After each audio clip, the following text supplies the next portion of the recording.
नमस्कार दोस्तों, स्वागत है आपका एक बार फिर से हमारे और आपके अपने YouTube चैनल शिक्षा केंद्र पर। दोस्तों, अगर आप हमारे YouTube चैनल शिक्षा केंद्र पर नए हो तो हमारे चैनल को सब्सक्राइब करना न भूलें। साथ ही साथ आप बेल आइकन भी प्रेस कीजिए ताकि हर एक वीडियो की नोटिफिकेशन आपको समय पर मिलती रहे। दोस्तों, हम बात कर रहे थे पिछले अध्याय में राजस्थान की रियासतों के बारे में, जिसमें हमने पिछली बार पढ़ा था राजस्थान की जोधपुर रियासत के शासकों का शासक क्रम, यानी कौन कौन राजा कब कब बने थे। अब आज हम बात कर रहे हैं बीकानेर रियासत के बारे में। तो शुरू करते हैं। बीकानेर रियासत के सर्वप्रथम शासन राव जोधा का था दोस्तों। तो जोधा के पांचवें पुत्र बीका ने 1465 में बीकानेर रियासत की स्थापना कर राठौड़ वंश की स्थापना की थी दोस्तों। अपने प्रारंभिक राजधानी कोडमदेसर नामक स्थान को बनाया। सबसे पहले बीकानेर रियासत की राजधानी किसे बनाया? कोडमदेसर को अपनी राजधानी बनाया दोस्तों, कोडमदेसर को। 1489 में बीकानेर शहर की स्थापना कर राथी घाटी नामक स्थान पर बीकानेरगढ़ की नींव रखी थी दोस्तों। नींव रखी व राजधानी बनाया। इसमें नेरा जाट का सहयोग भी राव जोधा को मिला। बीकानेर की स्थापना आका तीज को हुई थी दोस्तों। बहुत ही जानने योग्य बात है दोस्तों। बीकानेर की स्थापना आका तीज के दिन हुई थी। इसके बाद हम आगे देखते हैं। राव बीका के समकालीन प्रमुख बीकानेर की जातियां निम्न हैं। जब राव बीका बीकानेर का शासन राजा था तब उसकी समकालीन प्रमुख जातियां, पहली है जोइये जाति, जिसका नियंत्रण सिंध प्रांत का था। जोइये जाति का प्रमुख सुल्तान व देवा थे, जिस देशु के नाम से जानते हैं। इन्हें पराजित कर इस क्षेत्र का विलय बीकानेर में कर लिया गया राव जोधा के द्वारा। दूसरी आती है मोहिली जाति। मोहिली चौहानों की एक शाखा है दोस्तों। इसमें राज्य क्षेत्र बीकानेर व चूरू की सीमा पर आता है ये। इस शाखा का संस्थापक मोहिली था। मोहिली जाति का संस्थापक कौन था दोस्तों? मोहिली नाम का व्यक्ति था। तीसरा आता है जाट। जाट साम्राज्य दो भागों में विभक्त था। पहला था पांडु गोदारा और दूसरे थे पालू सारण। इसका कार्य क्षेत्र लाडनू, सुजानगढ़, जसवंतगढ़, चूरू अर्थात नागौर, चूरू व बीकानेर की सीमावर्ती क्षेत्र था। गोदारा व सारण के आपसी विवाद का फायदा बीकानेर ने उठा लिया। दो जाटों की लड़ाई के बीच में राव बीका ने फायदा उठा लिया। बीका पांडु गोदारा के साथ मिलकर पालू सारण को पराजित करता है दोस्तों पहले। फिर पांडु को अपना सामंत बनाकर सहयोगी बना लेता है। पांडु गोदारा को फिर बाद में सामंत बना लेता है। पांडु गोदारा के वंशज ही राठौड़ बीकानेर के राठौड़ राजवंश का राज्याभिषेक करते हैं दोस्तों। जो पांडु गोदारा के वंशज हैं वो राठौड़ बीकानेर के राजवंश का अभिषेक करते हैं। चौथी जाति है सांकला। सांकला वंश का प्रमुख शासक महिपाल सांकला था दोस्तों। सांकला परिवार का वंश का प्रमुख शासक महिपाल सांकला था दोस्तों। बीका के समकालीन नापा सांकला था। बीका के समकालीन कौन था दोस्तों? नापा सांकला नाम से था। पांडु गोदारा के सहयोग से नापा सांकला को पराजित कर इस क्षेत्र पर अधिकार कर लिया था दोस्तों। जोधपुर व बीकानेर का सीमावर्ती क्षेत्र सांकला जाति के अधीन था दोस्तों। पांचवी जाति है भाटी जाति। भाटी दो भागों में विभक्त थे। पहला हिंदू भाटियों का अधिकार जैसलमेर के आसपास था और दूसरा मुस्लिम भाटी, जिनका अधिकार बटनेर पर था। राव जोधा का अपहरण मुस्लिमों ने कर लिया था दोस्तों। राव शेखा का अपहरण मुस्लिमों ने किया, जिसे राव बीका व पांडु गोदारा द्वारा आज़ाद करवाया गया दोस्तों। राव शेखा ने अपनी पुत्री रंगगौरी का विवाह बिक्का के साथ करवा दिया। रंगगौरी से प्राप्त पुत्र का नाम राव लूणकरण था दोस्तों। राव बिक्का और रंगगौरी का जो पुत्र था उसका नाम क्या था दोस्तों? राव लूणकरण। बीकानेर राठौड़ वंश की आराध्य देवी करणी माता मानी जाती है दोस्तों। बीकानेर राठौड़ वंश की आराध्य देवी कौन है दोस्तों? करणी माता। ये नागणेची कुल की होती हैं। इनके मंदिर का निर्माण राव बीकानेर द्वारा करवाया गया। आधुनिक करणी माता के मंदिर का निर्माण गंगा सिंह ने करवाया था दोस्तों। पहले का जो मंदिर है उसका निर्माण तो राव बीका द्वारा करवाया गया। किसका, कौन सा मंदिर दोस्तों? करणी माता का मंदिर। करणी माता का मंदिर पहले तो इसका निर्माण राव बीका द्वारा किया गया और आधुनिक करणी माता का मंदिर उसका निर्माण गंगा सिंह द्वारा करवाया गया। बीका ने कटार व अन्य हथियार प्राप्ति हेतु सातलदेव पर आक्रमण कर दिया। ये सातलदेव दोस्तों, सातलदेव राव बीका के भाई थे। बीकानेर साम्राज्य में जाल वृक्ष व कटार को पवित्र माना जाता है दोस्तों। बीकानेर साम्राज्य में जाल वृक्ष व कटार को पवित्र माना जाता है दोस्तों। 1505 में राव बीका की मृत्यु हो गई थी दोस्तों। 1505 में बीका की मृत्यु होने के बाद उसका राज्यभार संभाला राव लूणकरण ने, जिनका 1505 से 1526 तक चला।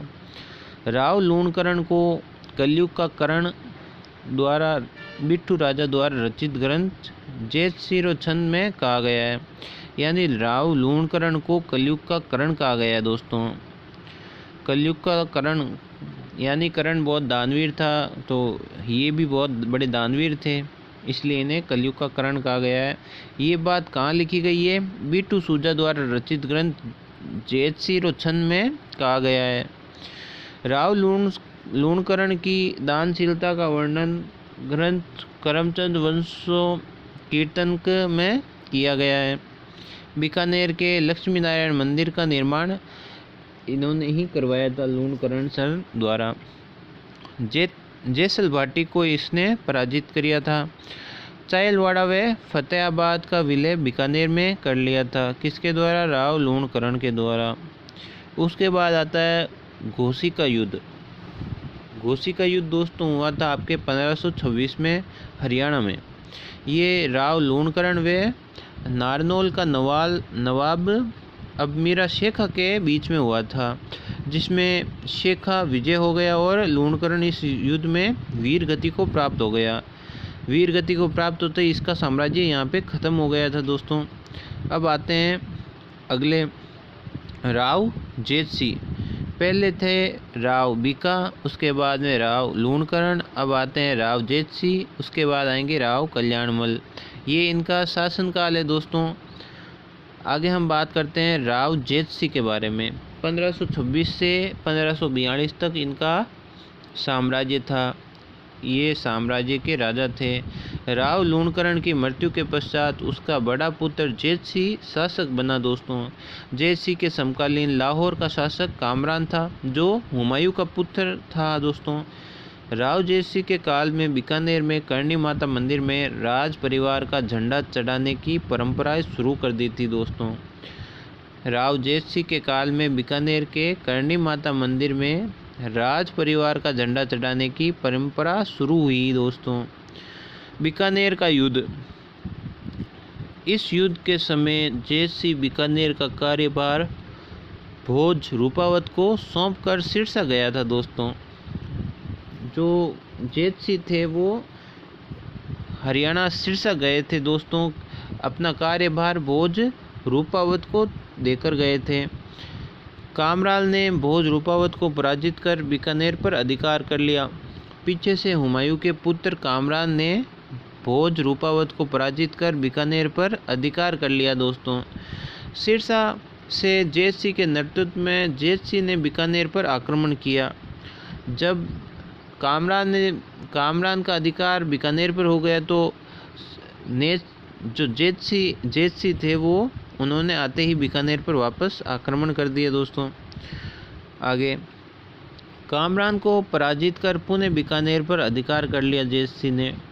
इस खुशी में बीकानेर में राज उत्सव मनाया गया दोस्तों। जेत सिंह के समकालीन जोधपुर का शासक मालदेव था दोस्तों। जेत सिंह के समकालीन जोधपुर का शासक कौन था दोस्तों?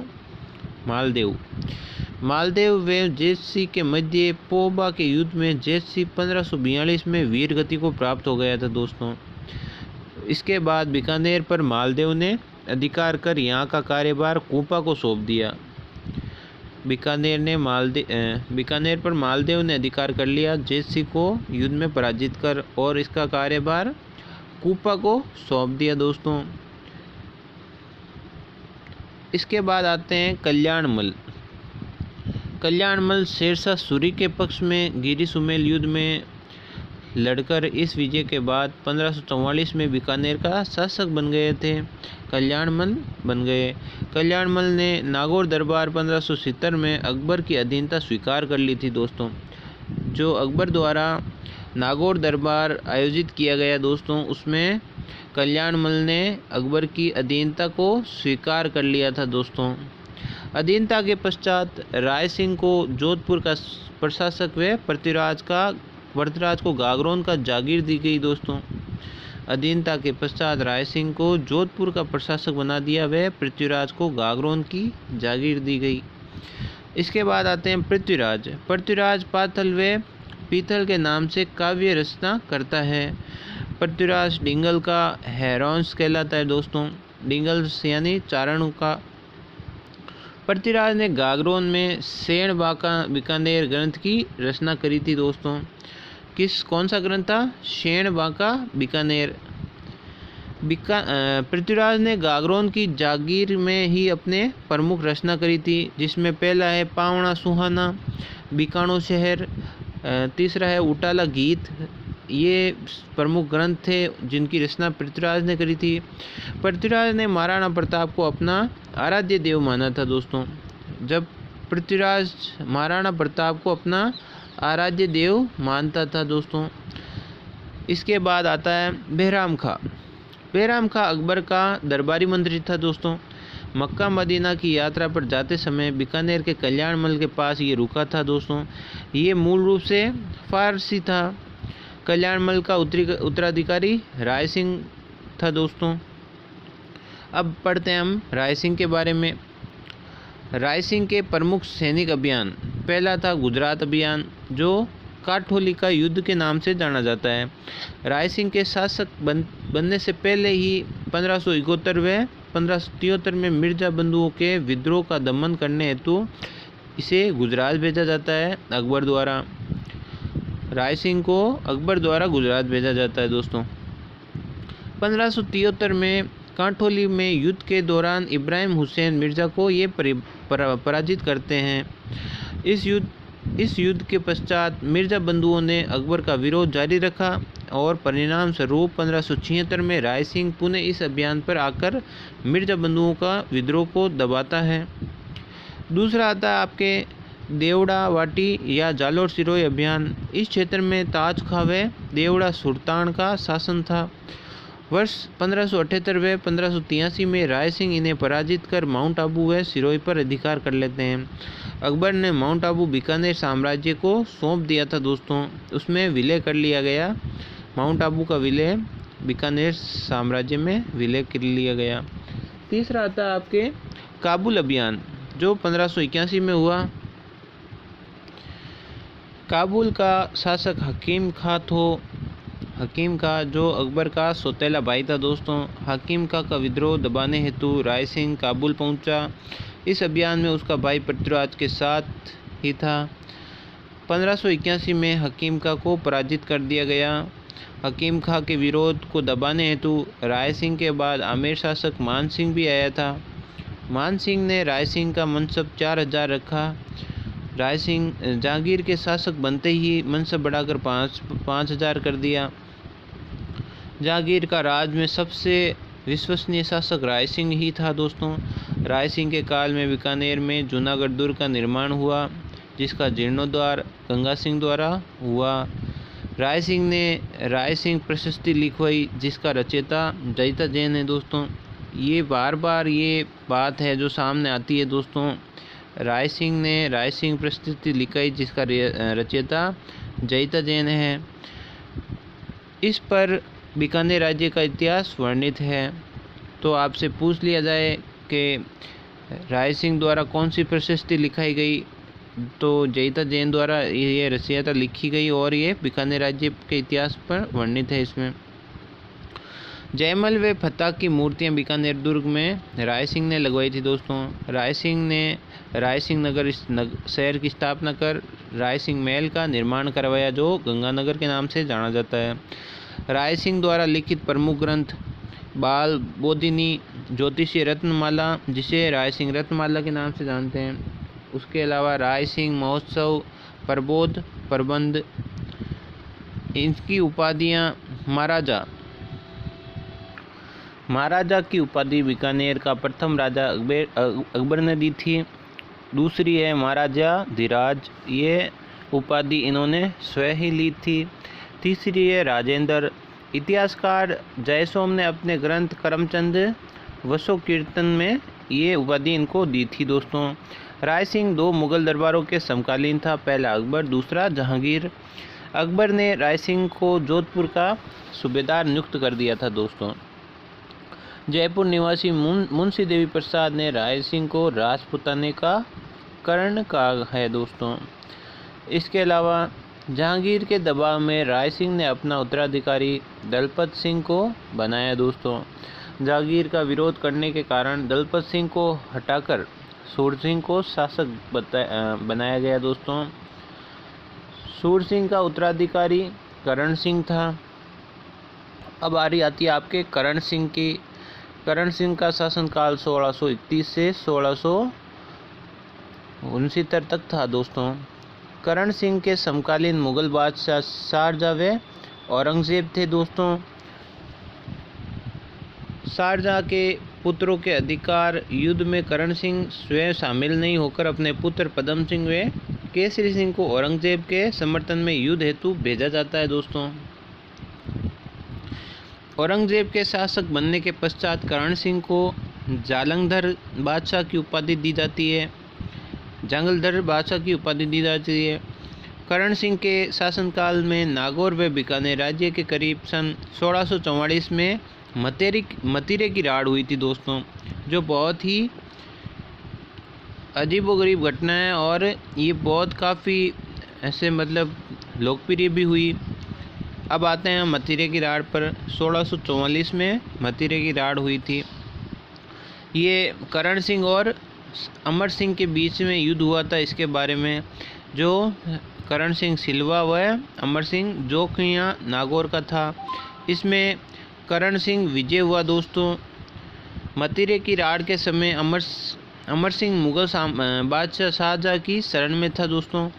सलावत खां की हत्या कर अमर सिंह नागौर पहुंचा। इस युद्ध के पश्चात अमर सिंह की हत्या अर्जुन गौड़ ने करी थी। इनके प्रमुख ग्रंथ साहित्य कल्पद्रुम राय सिंह के करण सिंह का वर्णन किया गया है। दूसरा करण भूषण, पहला भाग करण सिंह ने किया व शेष मैथिली शरण गण ने किया था दोस्तों। तीसरा है करण की निजी जीवनी से संबंधित तीसरा ग्रंथ करण है। करण सिंह अपने अंतिम समय में औरंगजेब की मंदिर तोड़ने की नीति का विरोध करता है दोस्तों। औरंगजेब करण सिंह को राजगद्दी से हटाकर अनूप सिंह को बीकानेर का शासक बनाया गया औरंगजेब के द्वारा। इसके बाद आते हैं अनूप सिंह। औरंगजेब द्वारा करण सिंह को राजगद्दी से हटाकर अनूप सिंह को शासक बनाया। अब आते हैं हम अनूप सिंह के बारे में। अनूप सिंह, इनका कार्यकाल 1669 से 90 तक था दोस्तों। अनूप सिंह औरंगजेब की इच्छा से शासक बना। औरंगजेब ने इसे महाराजा व माही मारातीब की उपाधि दी सम्मानित किया गया। माही मारातीब यानी शुरुआत परवेज खुसरो नौसिखिया के पौत्र थे।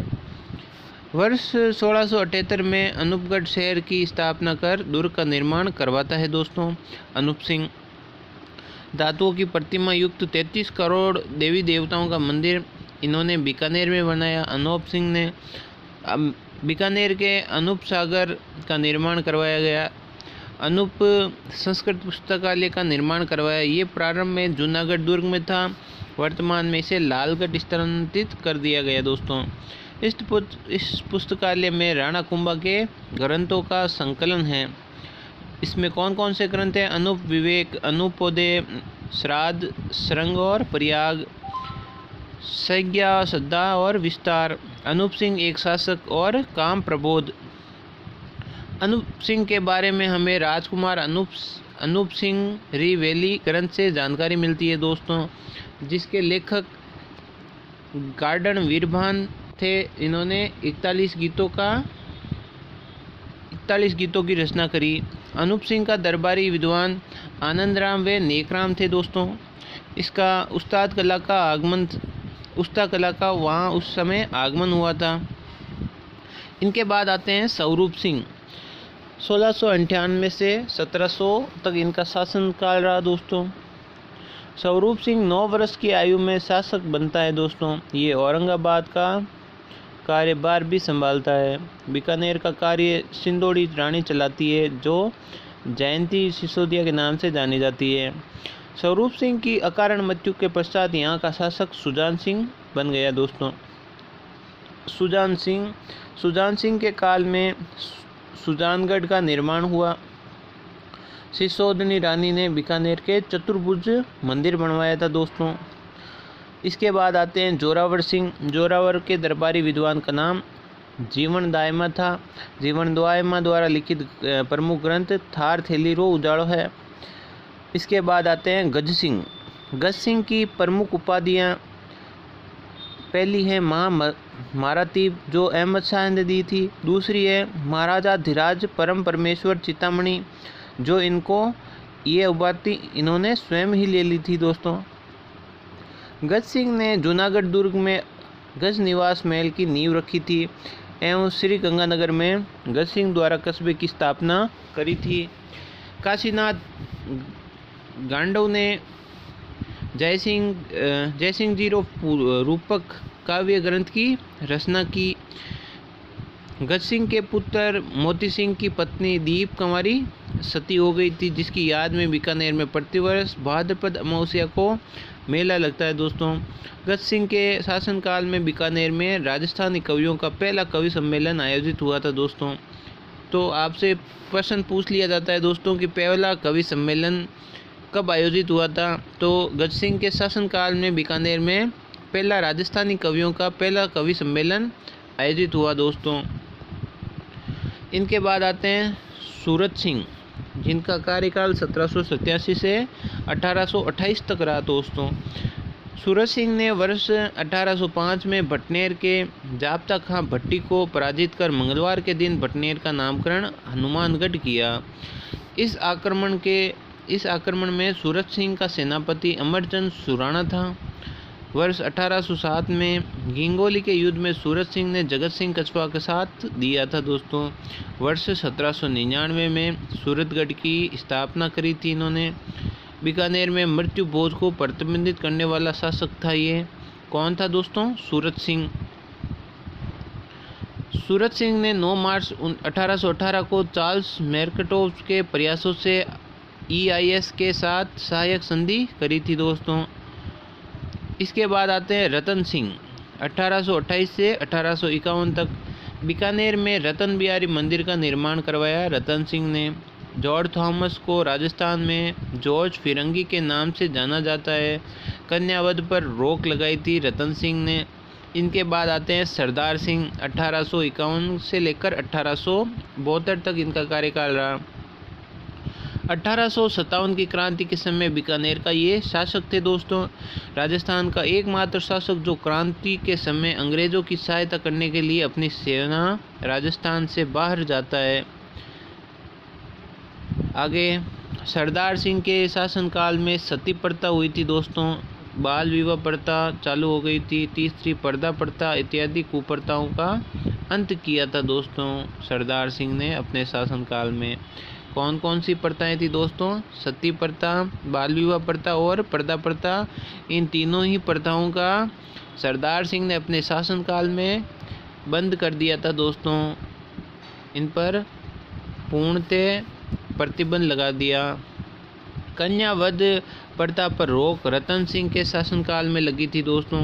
ध्यान रखने योग्य बात है, कन्या वध प्रथा, इस पर रोक रतन सिंह के शासनकाल में लगी थी दोस्तों। सरदार सिंह ने चूरू में सरदार शहर की स्थापना करी। इनके बाद आते हैं डूंगर सिंह। 1872 से लेकर 1887 इनका कार्यकाल रहा। बीकानेर में भुजिया उद्योग की स्थापना इन्हीं के शासनकाल में हुई थी दोस्तों। पुस्तकला बीकानेर में अनूप सिंह के शासनकाल में आई व पुनर्जीवित डूंगर सिंह के काल में किया गया दोस्तों। ध्यान रखने योग्य बातें, पुस्तकला बीकानेर में अनूप सिंह के शासनकाल में आई थी, लेकिन इसको पुनर्जीवित किया डूंगर सिंह के काल में। डूंगरगढ़ की स्थापना, यह डूंगर कॉलेज की स्थापना, डूंगर सिंह ने दहेज प्रथा को प्रतिबंधित किया था दोस्तों। इसके बाद आते हैं महाराजा गंगा सिंह। 1887 से लेकर 1942 तक इनका कार्यकाल रहा। महाराजा गंगा सिंह की शिक्षा हेतु मेयो कॉलेज के प्रोफेसर रामचंद्र दुबे था। गंगा सिंह की सैनिक शिक्षा देवली टोंक में हुई थी दोस्तों। सैनिक शिक्षा के बाद मेजर इजरटन द्वारा इसे सैनिक मेडल देकर राजस्थान का शासक नियुक्त किया गया। 56 अकाल 1899 में बीकानेर महाराजा गंगा सिंह के काल में पड़ी थी दोस्तों। अकाल राहत कार्य हेतु गंग नहर व लालगढ़ का निर्माण इन्होंने अपने करवाया था। इस कारण इसे आधुनिक भारत का भागीरथ भी कहा जाता है दोस्तों। ऊँटों की एक सैन्य टुकड़ी का गठन किया, जिसे गंग रियाला के नाम से जाना जाता है। गंग रियाला जो अंग्रेज़ों के साथ देने हेतु 1900 में चाइना बॉक्सर के युद्ध में भेजा। इस युद्ध में एक टुकड़ी के पराक्रम देखकर अंग्रेज़ों ने गंगा सिंह को night commander of Indian spider की उपाधि से सम्मानित किया था दोस्तों। विश्व युद्ध में सहयोग के कारण गंगा सिंह को केसर हिंद एवं केसर बीकानेर की उपाधि से सम्मानित किया गया। नरेंद्र मंडल के प्रथम चांसलर थे ये। 1930-31 में गोलमेज सम्मेलन में इन्होंने भाग लिया था। 1932 में गोलमेज सम्मेलन में बीकानेर का प्रतिनिधि मन्नूभाई मेहता था। गोगाजी मंदिर का जीर्णोद्धार करवाया। करणी माता मंदिर का आधुनिक निर्माण करवाया। राम सरोवर का जीर्णोद्धार करवाया। गंगानगर की स्थापना की एवं भटनेर दुर्ग में स्थित मंदिर का जीर्णोद्धार करवाया। बीकानेर के गंगा सिंह के काल में बीकानेर में पॉलिटिकल एजेंट की नियुक्ति नहीं होती थी दोस्तों। राजस्थान का सबसे अमीर शासक व बीकाणा का भगवान इत्यादि उपनामों से गंगा सिंह को ही जाना जाता है दोस्तों। तो राजस्थान के जो बीकानेर सल्तनत है, रियासत है, उसका सबसे अमीर शासक किसे कहा जाता है दोस्तों? गंगा सिंह को। और बीकाणों का भगवान इत्यादि उपनामों की सबसे ज़्यादा किसे जाना जाता है? गंगा सिंह को ही जाना जाता है दोस्तों। सबसे मशहूर बीकानेर सल्तनत के रियासत के राजा कौन थे दोस्तों? गंगा सिंह थे। इसके बाद आते हैं शार्दुल सिंह। 1942 से 30 मार्च 1949 तक इन्होंने शासन किया। भारत में विलय पत्र पर हस्ताक्षर करने वाले ये पहले शासक थे दोस्तों।